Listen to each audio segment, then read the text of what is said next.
Hello friend, मेरा नाम ओम मित्तल। आज मैं बात करता हूँ अपनी रिविजन क्लास 25 की। आज मेरी क्लास रिविजन क्लास 25 है। हम लोग पढ़े थे ब्रांच अकाउंट्स। अब ब्रांच अकाउंट का सेकंड डे है। आज हम पढ़ेंगे क्लासिफिकेशन ऑफ ब्रांच। अब ब्रांच हम पढ़ चुके, ब्रांच क्या होती है।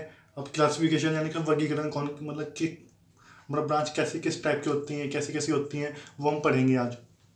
देखिए, इसको मैंने तीन जगह कैटेगराइज किया है। इसके जो क्लासिफिकेशन मैंने तीन फॉर्म में किया है। अब तीन फॉर्म कौन कौन सी हैं।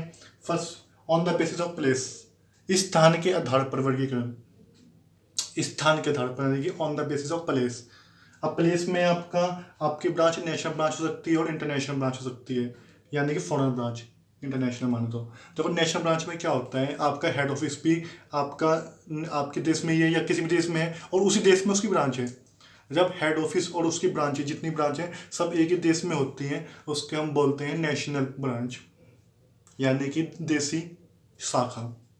देसी शाखा क्या होती है, जब जो शाखा है और जो मुख्य कार्यालय है दोनों एक ही देश में होते हैं, सेम सेम कंट्री में होते हैं तो हम उसको देसी शाखा या इन उसको नेशनल ब्रांच कहते हैं।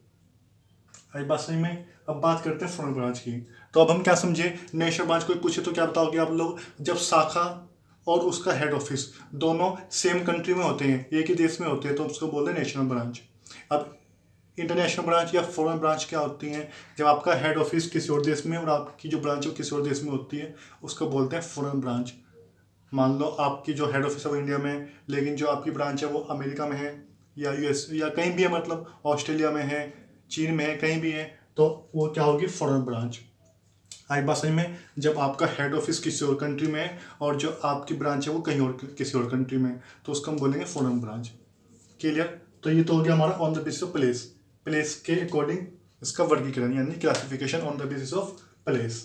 अब हम बात करते हैं on the basis of dependency, यानी कि डिपेंडेंसी माने आश्रित है या आश्रित नहीं है।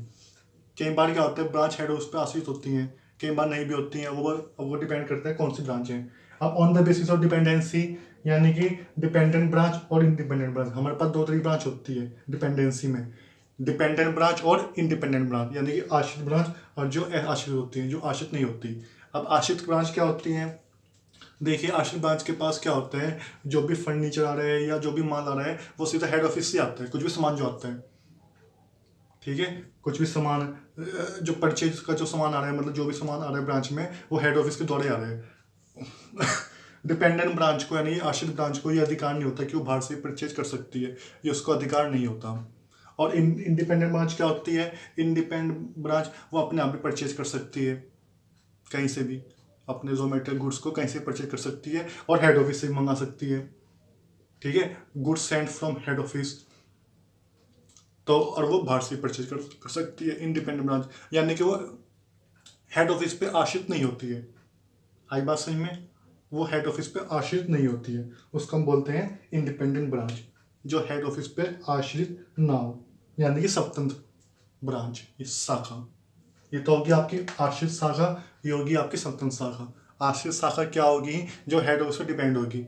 अगर माल आएगा तो हेड ऑफिस ही आएगा, नहीं तो आएगा नहीं, बाहर से कहीं से नहीं आएगा। और स्वतंत्र शाखा यानी कि इंडिपेंडेंट ब्रांच क्या होगी, जो माल आ रहा है वो हेड ऑफिस से भी आ रहा है और अगर शाखा चाहे इंडिपेंडेंट ब्रांच चाहे वो बाहर से भी खरीद सकती है, उसको हम बोलेंगे इंडिपेंडेंट ब्रांच।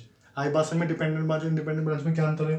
अब हम बात करते हैं on the basis of accounting, लेखांकन के हिसाब से branch, on the basis of accounting, ठीक है, यानी कि जिसका हम लिखा करते हैं उसके हिसाब से। अब हम देखो, हम जो लिखा करते हैं, हम अकाउंटिंग करते हैं, हम तीन ब्रांच ही करते हैं। कौन कौन सी, डिपेंडेंट ब्रांच की, इंडिपेंडेंट ब्रांच की और फॉरेन ब्रांच की।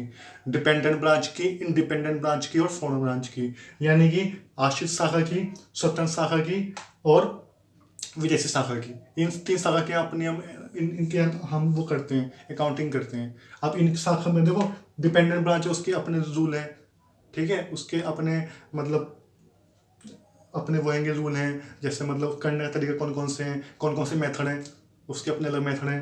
इंडिपेंडेंट ब्रांच के अपने अलग मेथड हैं, फॉरेन ब्रांच के अपने अलग मेथड हैं, ठीक है नहीं तो आई बात नहीं में, यानी कि ये तो हमने पढ़ा है कि ये हम जो अकाउंटिंग करते हैं वो कौन कौन सी ब्रांच में करते हैं। तो हम अकाउंटिंग हम करते हैं डिपेंडेंट ब्रांच में, इंडिपेंडेंट ब्रांच में और फॉरेन ब्रांच में। हमारे कोर्स में हम इन तीनों में करेंगे। इन तीनों में कैसे अकाउंटिंग होती है, उनके खाते कैसे मेंटेन होते हैं। अकाउंटिंग माने उसका लेखा जोखा है, उसके खाते वो कैसे मेंटेन होते हैं। तो हम इन तीन ब्रांच में पढ़ेंगे खाते कैसे मेंटेन होते हैं। ये तो मैंने आपको बताया टाइप, ये सब तो उसके टाइप थे। लेकिन जो हम अपने यहाँ अकाउंटिंग करेंगे, ठीक है, on the point of view, accounting के पॉइंट ऑफ व्यू से ये हमारी तीन ब्रांच है, डिपेंडेंट ब्रांच, इंडिपेंडेंट ब्रांच और फॉरेन ब्रांच। इनके बेस पर हम अपनी क्वेश्चन सॉल्व करेंगे। इनमें अपने अलग मेथड भी होंगे। अब मान लो डिपेंडेंट ब्रांच है, इसके कुछ अपने मेथड होंगे कि आप इस मेथड से कर सकते हो, क्वेश्चन इस मेथड से कर सकते हो। वो हम जब क्वेश्चन करेंगे हम जब देखेंगे, ठीक है। तो ये आपके सामने आज का टॉपिक था हमारा, classification of branch. I hope आपकी समझ में आ गई सब कुछ क्या होता है, मैंने बड़ा डीपली समझाया है। तो आपके तीन तरह की ब्रांच होती है, इसमें लॉन्ग क्वेश्चन आता है, इसी का लॉन्ग क्वेश्चन आता है ब्रांच का मीनिंग बताइए और क्लासिफिकेशन ब्रांच। इसका आपका लॉन्ग क्वेश्चन बनता है, देखिए अब आप लॉन्ग क्वेश्चन लिखोगे तो आपका एक पेज पे तो आपका आराम से आ जाएगा, बल्कि 1.5 पेज पे इसको आप आराम से लिख सकते हो।